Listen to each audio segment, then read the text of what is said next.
Good morning, tax students in the finance program. I told you I was going to do a separate video regarding the climate action incentive amount, which is on schedule 14. So you fill out schedule 14 and then you input the final number on line 45110 of your tax return. So what I got to say about this, what is the climate action incentive? This is an amount that you can use to reduce your taxes or increase a refund. And it is not like a tax credit that you can, it's not like a non-refundable tax credit, because a non-refundable tax credit, if you don't use in the tax year, you would lose that. It's more like a refundable tax credit, where if you don't even have taxes owing, let's say your taxes owing were zero and then you filled out this form, you would actually get cash from the government for filling out this form. So that's the nature of this amount here. Okay, so let's take a look at the form. Actually, let's just scroll through what has. It defines eligible spouse or common law partner. It also defines qualified dependent.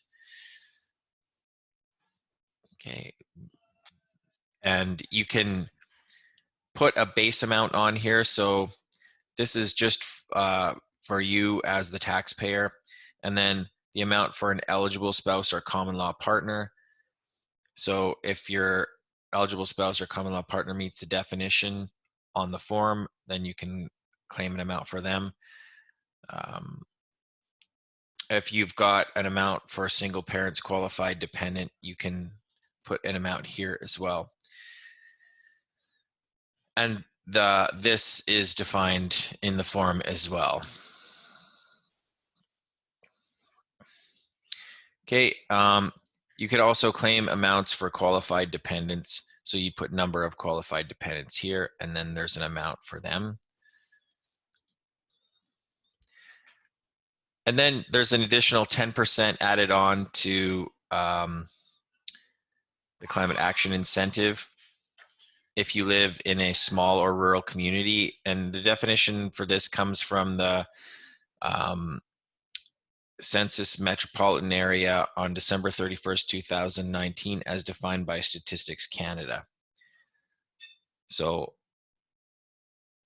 in Saskatchewan, the metropolitan areas are Regina and Saskatoon. So if you live outside of those areas, then you get an extra 10%. Okay, so I have for the tax return that we did, we've got 405 for the basic amount. The eligible spouse amount equals 607.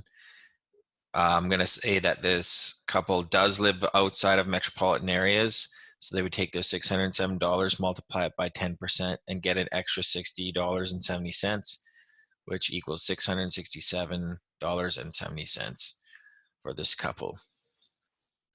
Okay, that concludes the video for the climate incentive.